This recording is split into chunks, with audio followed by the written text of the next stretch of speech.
morning. As you can see, I put the tent down, everything is outside. If you spend a week on the camping site, you had everything once in your hand, so you have to pack new. It's 8:20 and after evening with a lot of crapper and red wine, I'm invited again from the neighbors for breakfast.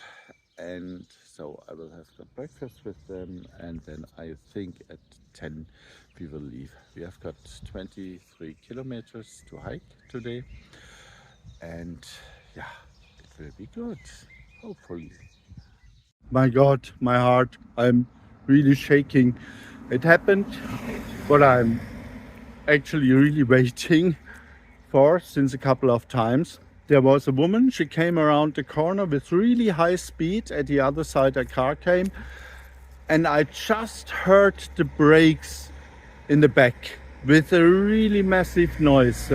And I was just waiting that it make bang. Thanks God, it doesn't happen. But I'm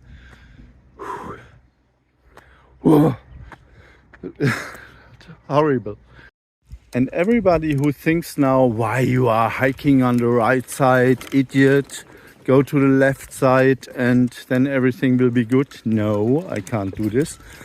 First of all, because if the dog is walking towards the traffic, he's the entire day in panic, especially if trucks are in front.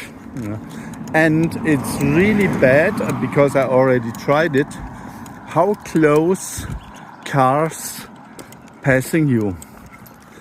And now I cannot jump to the side if somebody is coming, because I'm hooked to my hiking cart.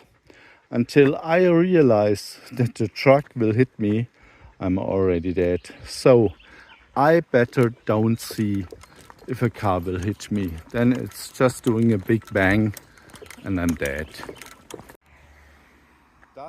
This is sort of unique for Italy.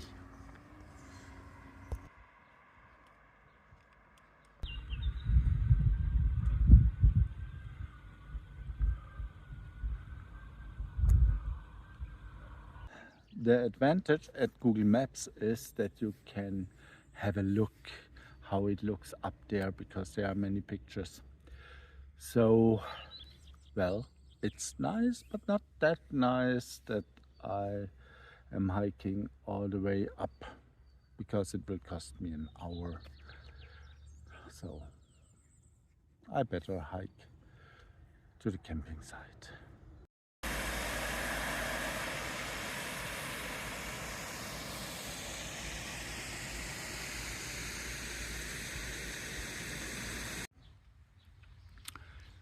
So we arrived, unfortunately, on this really large camping site.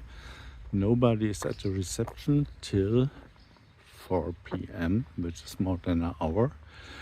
And all those facilities here, the market, the swimming pool and everything, it looks like not opened yet, or never opened again, or I don't know.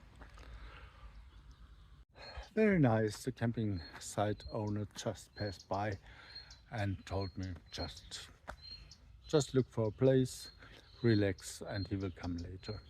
Perfect. The nice thing is that here every space has got this, which is a sink with fresh water and everything, and it's really nice. I like it. Not good. Thunderstorm clouds and really dark. You pay here for those places, and it doesn't matter if you come with a car, with a camper, or with a tent. So you pay the price for a person and for the dog, and altogether it's 28 euros. That's really expensive for me.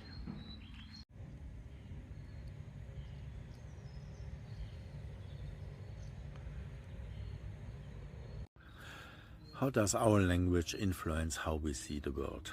The relationship between language and perception of the world, often discussed under the term linguistic relativity or Sapir-Whorf hypothesis, is a fascinating topic in linguistics and cognitive psychology. This theory posits that the language we speak not only affects how we communicate, but also the way we think and perceive the world around us. What's the influence on perception? Language can affect how we perceive color, space, and time. For example, some languages have multiple words for certain colors, which can enhance their speakers' ability to distinguish those shades of color. Other languages have unique ways of describing spatial relationships that can affect the way their speakers navigate and understand the environment. What about categorization and thinking? Language also helps us categorize and organize experiences. The way objects or concepts are grouped in a language can affect how we think about them. For example, some languages do not distinguish between certain body parts and tools, which affects the cognitive link between the objects and their functions. What about influence and behavior? Linguistic structure can also shape behavior and social norms. For example, languages that differentiate formal and informal forms of address can influence the way respect and social hierarchies are perceived and practiced. What about cultural identity and worldview? Language is deeply linked to culture and is a major contributor to how cultural identities are formed and expressed. It conveys cultural values, traditions, and worldviews, which in turn shape speakers' perspectives on the world. Overall, language is a powerful tool that is critical not only for communication but also for cognitive development and the way we interpret and interact with our environment. It shapes our thoughts, influences our perceptions, and is integral to how we build our understanding of the world around us. For me personally, dealing with a person who is unable to describe emotions or explain how he comes up with various ideas is a real challenge that I fail at if we are planning a relationship.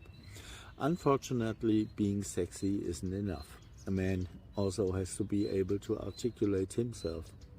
It's not important whether he is intelligent and knows everything. For me personally, situations are catastrophic when I want to describe a problem and simply don't know what technical parts are called, or mathematical problems should be discussed on a theoretical level and I simply no longer know what a sine curve is, for example.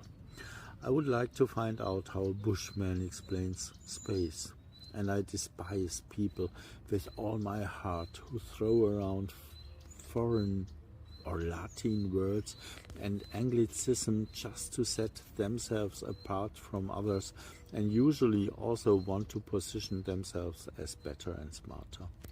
There are plenty of idiots like that in the television business. People who think they shine brighter because they put others down with language are simply lacking in character. This also applies to people who refuse to participate in any discussion or conversation for no reason. I want to be surrounded by empathic people who can communicate at eye level in any situation and who don't use language as a weapon. Who are the people you can communicate particularly well with, and why? And which person in your life refuses to speak to you or indirectly belittles you with it? What things are you completely unable to deal with linguistically?